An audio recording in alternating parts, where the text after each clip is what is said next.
복되어라 이 예언의 말씀을 읽는 이와 듣는 사람들, 또한 그 안에 기록되어 있는 것을 지키는 사람들. 묵시록 1장 3절의 말씀으로 애청자 여러분께 주님의 축복을 빌면서 요한의 묵시록을 1장 1절에서 8절의 말씀과 함께 소개해 드리겠습니다. 요한 묵시록은 그리스도인들이 로마 제국의 황제 숭배를 강요당했던 1세기 말경의 저술인데요. 이 책은 신도들에게 현재 공경을 신앙의 눈으로 바라보게 하면서 박해의 형벌과 죽음까지도 이겨낼 성령의 위로와 그리스도께 대한 희망을 갖게 하려는 목적으로 쓰여졌다고 합니다. 이 책은 예수 그리스도께서 계시하신 일들을 기록한 책입니다라는 1장 1절로 이 책의 성격을 제시하고 이어서 저자 소개가 따르는데요. 하나님께서 곧 일어나야 할 일들을 당신 종들에게 나타내 보이시려고 그분에게 이 계시를 주셨고 당신의 천사를 보내시어 그것을 당신 종 요한에게 알려주셨다. 그는 하느님의 말씀과 예수 그리스도의 증거를 곧 자기가 본 모든 것을 증언하였다라고 해요.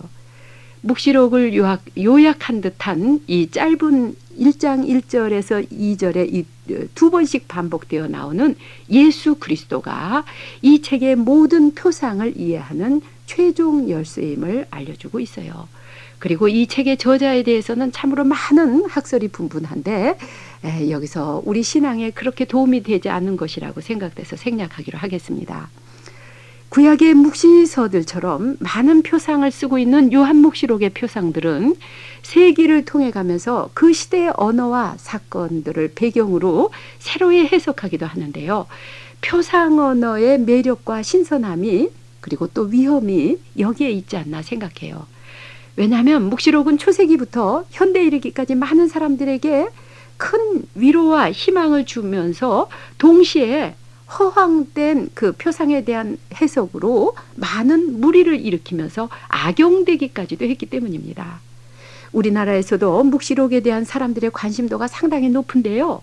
이 책을 그릇 해석해서 샤머니즘에 가까운 기복신앙이나 광신에 빠지고 왜곡된 종말 예언 등으로 극히 주관적이고 감상적인 해석에 문제가 크게 나타나고 있기 때문입니다.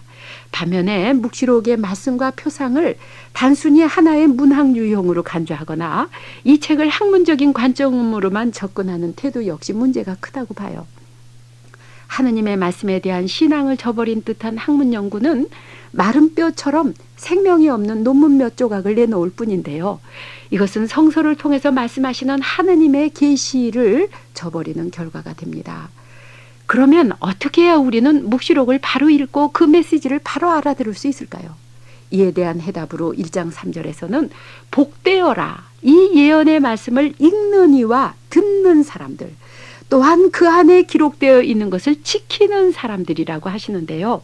이 말씀대로 묵시록은 읽을 뿐 아니라 그 본래 메시지를 알아들어야 하는 책입니다.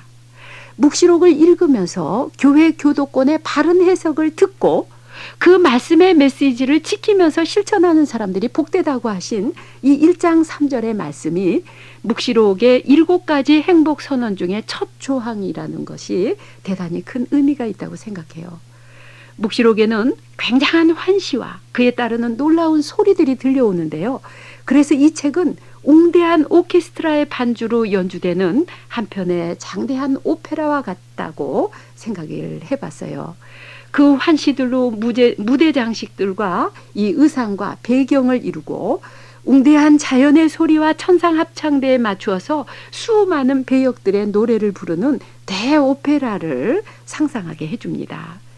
이 편지 형태의 이 책은 1장 4절에서 자신을 요한이라고 소개하고 아시아에 있는 7교회에 이 글을 쓴다고 하는데요. 사실상 이 글은 충만, 완성, 전체를 표상하는 7이라는 숫자가 의미하는 대로 모든 세대 전 교회에 보내는 것이라고 할 수 있습니다. 이어서 하느님의 은총과 평화를 빌면서 성삼위를 간접으로 소개하는데요. 성부이신 하느님은 지금도 계시고 전에도 계셨고 또 장차 오실 그분이라고 1장 4절에서 말씀하시는데 이 말씀은 탈출기 3장 14절에 나오는 나는 있는 자 그러라 곧 야훼이신 성부 그리고 그분의 옥자 앞에 있는 7영으로부터라는 말씀이 성령을 가리키고 성자께 대해서는 1장 5절에서 8절 이하에 길게 증언을 하고 있어요. 아무 해설서 없이 성서 본문을 통독하던 한 형제님이 묵시록을 3번째 정독한 다음에 제게 이 묵시록 1장 4절에서 8절에 사도신경이 들어있다고 외쳤어요.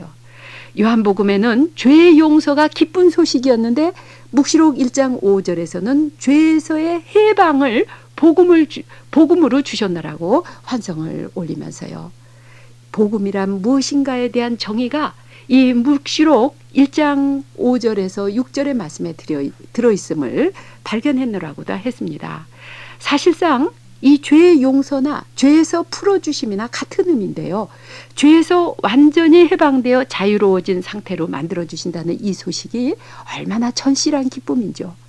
충실한 증인이시오 죽은 자들 가운데서 제일 먼저 나신 분이며 땅 위 왕들의 지배자이신 예수 그리스도, 우리를 사랑하시어 당신 피로써 우리를 죄에서 풀어주시고 우리로 하여금 왕국을 이루게 하시고 당신 아버지 하느님을 섬기는 사제들이 되게 하신 그분께 영광을 드린다고 이 말씀하신 5, 6절의 말씀은요. 죄에서 해방된 우리가 탈출기 19장 5, 6절에 말씀하신 대로 이 최고의 영예로 표현되는 왕직과 사제직을 받는 백성이 된다는 복음이죠. 여러분도 이 묵시록 1장 4절에서부터 8절 사이에 사도신경과 대조해 가면서 읽으시면서 기쁜 소식의 복음을 받으실 수 있기 바랍니다. 그분의 재림에 관해서 1장 7절에 이어서 1장 8절은 그리스 철자의 첫자와 끝자로 모든 것의 시작이요 마침임을 표현하면서 주 하느님께서 나는 알파요 오메가다 하고 말씀하십니다. 그분은 지금도 계셨고 전에도 계셨고 또 장차 오실 만물의 주재자시라고 신앙을 고백하는데요. 이 요한묵시록의 처음부터 시작 끝까지 흐르는 주제가 복음서 주제와 다름이 없다는 거 여기서 알려주십니다. 묵시록을 통해서 계시에 충만하게 참여해 주시는 주 예수님은 찬미와 영광을 받으소서. 아멘.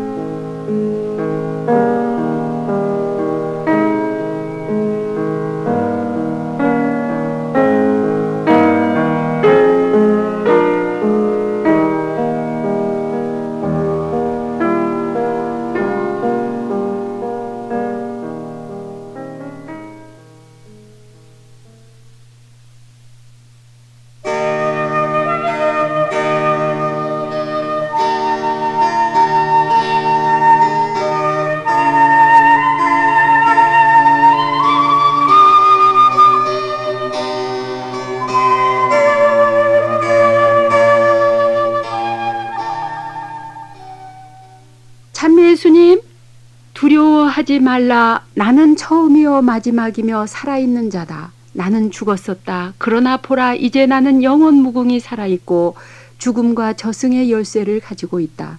묵시록 1장 18절의 말씀으로 애청자 여러분의 평화를 빌면서 묵시록 1장 9절에서 3장 22절의 말씀을 봉사하겠습니다.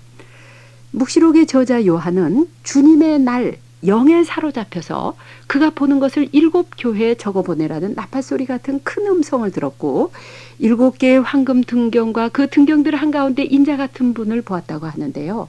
이 인자, 사람의 아들이라는 뜻이죠. 이 인자는 지상에서 제자들과 함께 사시던 예수님의 모습이 아니라 주님의 날에 영광으로 빛나시면서 현양되신 예수님의 모습이었어요.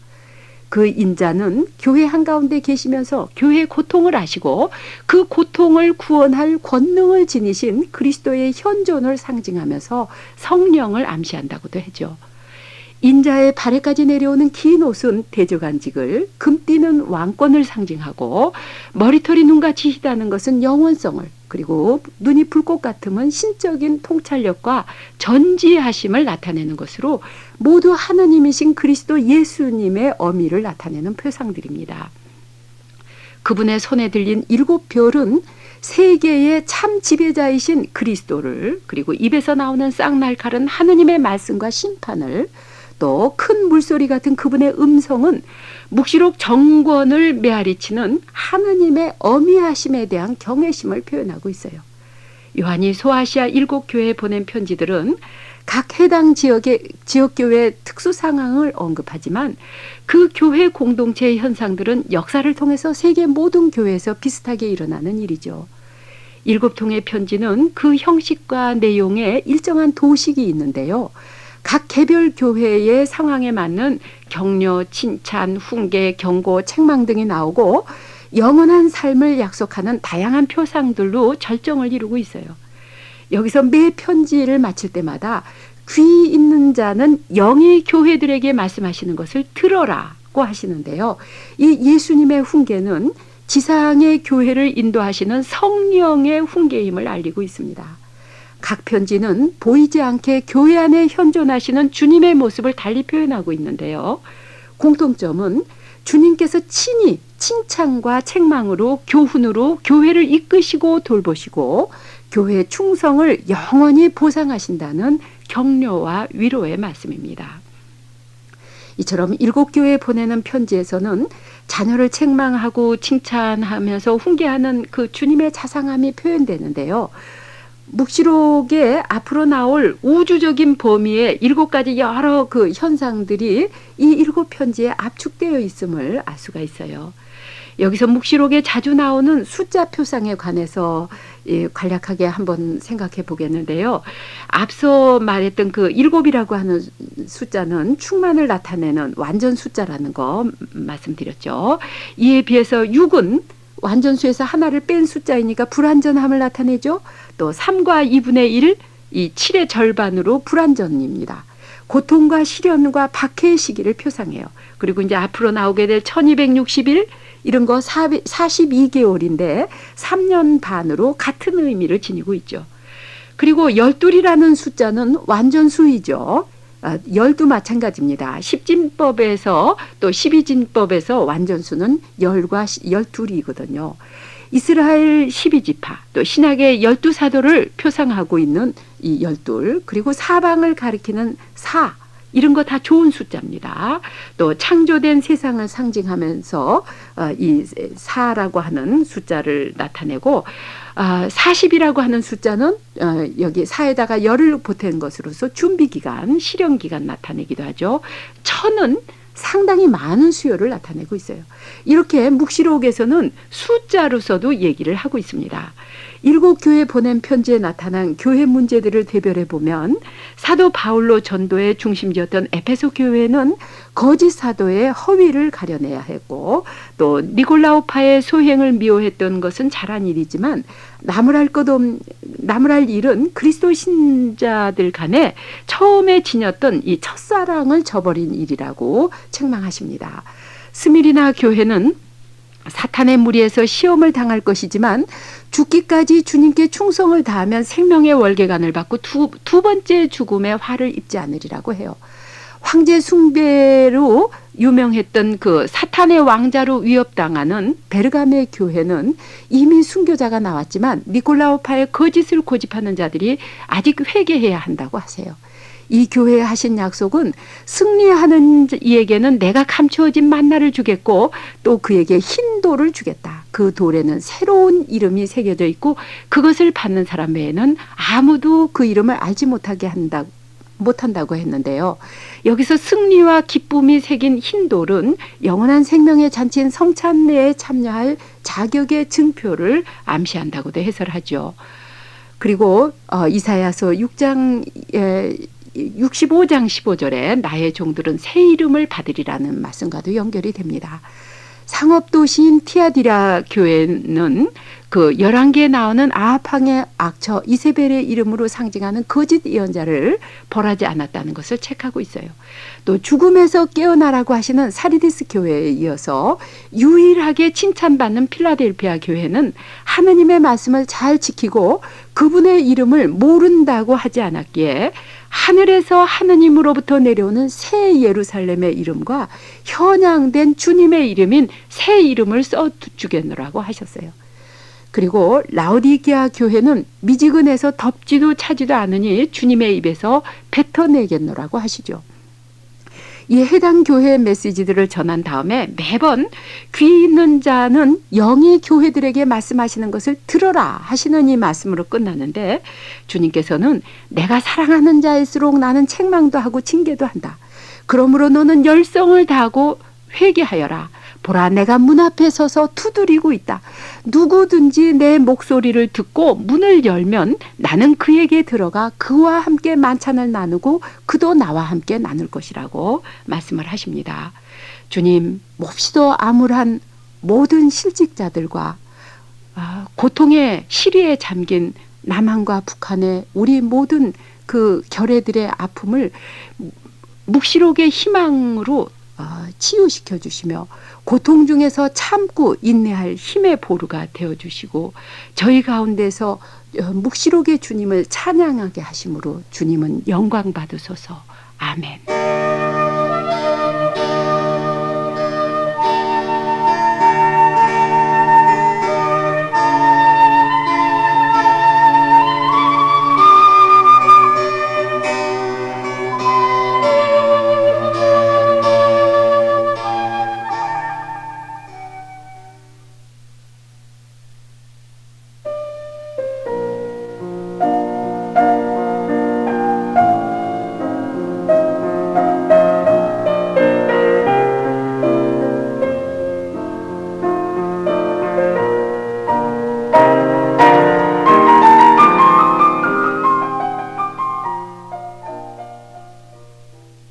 참미 예수님, 어린 양이 두루마리를 받았을 때 그들은 새로운 노래를 불러 이렇게 말했다. 당신은 두루마리를 받아 그 봉인을 떼고 펴기에 합당한 분이십니다. 묵시록 5장 8, 9절의 말씀으로 애청자 여러분께 부활하신 주님의 평화를 빌면서 묵시록의 예배에 관한 말씀을 봉사하겠습니다. 구약성서에서 예언자들을 보는 자라고 했는데요. 묵시자들의 특징은 무엇보다도 그 앞에 펼쳐진 놀라운 광경을 보는 자들이에요. 하느님께서 요한에게 하늘에 열려있는 문을 보여주시면서 웅장한 나팔 소리와 같은 음성으로 이리로 올라오너라 하고 그를 부르시자 그가 즉시 영안에 있게 되었다라고 하는데요. 이것은 시나이산 봉우리에서 부르시는 하느님께로 모세가 올라갔다는 탈출기 19장 20절의 말씀과 연관되죠. 요한이 본 그 하느님의 황홀한 옥자는 세상 황제들의 왕좌나 권력과는 비길 수 없이 더 어미로운 이 광경인 것을 보여주는데요. 이처럼 묵시록에 40번 이상 나오는 이 하느님의 옥좌는 황제 숭배를 강요당하면서 박해를 받던 신도들에게 큰 힘과 용기를 주었어요. 그 옥좌에서 번개가 번쩍이면서 천둥 소리가 터져 나오는 이러한 표현은 탈출기 19장 16절에 하느님의 나타나심에 대한 묘사와 같죠. 옥좌 앞에 불타고 있는 7개의 횃불은 하느님의 7 영들이라고 하고, 그 옥좌 앞에는 수정과 같은 유리바다가 있었다고 4장 6절에 하시는데요. 이 역시 탈출기 24장 10절에 모세가 시나이산에 이스라엘 장로 70명을 데리고 올라가서 하느님을 배웠을 때를 연상시켜주죠. 창조주 하느님과 피조물인 인간과의 무한한 거리를 이 수정바다는 상징한다고도 하죠. 하느님의 옥좌를 지키는 사자, 송아지, 사람, 독수리 형상인 이 신비로운 네 생물은 사부곰사가의 그 상징으로 보기도 하고, 우주의 4가지 요소인 물과 흙과 물과 공기를 뜻한다고도 해요. 또 신속함을 나타내는 이 생물의 6날개에 가득히 박힌 눈들은 모든 것을 꿰뚫어 아시는 하느님의 전지하심을 표상하죠. 옥좌에 앉아 계신 분이 쥐고 계시는 두루마리 그 안팎에는 글이 쓰여 있고 7개의 봉인이 찍혀 있었는데, 하늘과 땅에 아무도 그 두루마리를 펴고 그것을 들여다보기에 합당한 자가 하나도 없었어요. 그래서 요한은 슬피 울었다고 하는데요. 이때 그는 다윗의 뿌리인 예수께서 구약성서에 밀봉된 봉인을 떼고 사탄과 세상을 이기고 구원을 이루실 것과 이 승리는 십자가의 희생을 통해서라는 것을 알게 됩니다. 구약제사의 제물인 어린 양은 인간의 구원을 위해 희생하신 예수 그리스도를 표상하는데요. 이 묵시록의 어린 양은 굉장한 표상이에요. 힘없이 죽임당하는 그 구약의 한갓 제물이 아니라 구약 성서 온 그 희생제사 전체가 표상하는 이 그 큰 상징이 바로 이 어린 양의 표상에 담겨 있어요. 순환과 죽음을 통해서 부활하신 예수 그리스도의 굉장한 능력과 권세와 영광의 모습이 바로 이 어린 양의 표상으로 나타나고 있습니다. 그래서 여러분들이 앞으로의 묵시록에서 계속 읽으시게 될 어린 양 하시면요, 아주 참 여러분이 이런 그 상식이 없을 때는 왜 어린 양으로 표시를 했는지 잘 모르시겠지만, 이제 구약의 모든 제사 또 신구약의 모든 그 표상들을 전부 다 여러분이 한번 읽으신 다음에 또 이 해설을 들으신 다음에 이 어린 양은 완전히 새롭게 들으시리라고 믿습니다. 여기 그 묵시록에 어린 양의 7뿔은 전능하신 하느님의 힘을 표상하고 또 7 눈은 전지하심을 뜻하면서 온 세상에 파견된 하느님의 7 영이라고 해요. 하느님의 옥좌 앞에서 그 신비로운 네 생물은 거룩하시다 거룩하시다 거룩하시다 주님, 만물의 주재자이신 하느님, 주님은 전에도 계셨고 지금도 계시며 또 장차 오시리라고 외치고 있는데요. 이 광경을 구약부터 쭉 이 방송 들으신 여러분들 기억하실 수 있으시겠어요? 이사야가 본 환시가 바로 똑같은 광경이었죠. 예, 여기 묵시록에서 24장로가 거문고와 성도들의 기도를 상징하는 향이 가득히 담긴 금대접을 들고 어린 양 앞에 엎드려서 경배를 드리면서 그들과 더불어 수천 수만의 천사들과 하늘과 땅의 모든 피조물이 새로운 노래를 불러 찬양하는 이 장엄한 하늘나라 예배는 지상에서 행하는 거룩한 미사 성제의 원형이며 해설이라고 할 수가 있어요. 이 묵시록 7장 9절에서 17절에는 앞으로 온 세상으로 확대되어 나갈 이 하늘나라 예배에 참여할 사람들에 관해서 아무도 그 수요를 셀 수 없을 만큼 큰 무리에 대한 이 묘사를 하고 있는데요. 그들은 모든 민족과 종족과 백성과 언어에서 나온 자들인데 흰 예복을 차려입고 그들의 손에는 종려나무를 들고 있어서 옥좌와 어린 양 앞에 서서 구원은 옥좌에 앉아 계시는 우리 하느님과 어린 양에게 있습니다 하고 외치는데요. 이 찬양이 곧 묵시록의 총결론이 아닐까 해요. 그들은 큰 환난을 거쳐온 순교자들로 다시는 줄이지도 않고 목마르지도 않을 것이며 태양이나 어떤 뜨거운 열도 그들에게 내려쪼이지 않을 것이고 그들을 구원하신 어린 양 주 예수님께서 그들을 생명의 샘물로 인도하실 것이고 하느님께서는 그들의 눈에서 눈물을 말끔히 씻어주실 것이라고 7장 16절 이하에서 말씀하세요. 이 장엄한 예배 장소에 관해서 21장에서는 보라 사람들 가운데 있는 하느님의 장막이다. 그분은 그들과 함께 거처하시고 그들은 그분의 새 백성으로 지낼 것이다. 하느님 친히 그들의 하느님으로서 그들과 함께 계실 것이다. 그분은 그들의 눈에서 눈물을 다 씻어주실 것이고 더 이상 죽음이 없고 다시는 슬픔도 울부짖음도 고통도 없을 것이라고 합니다.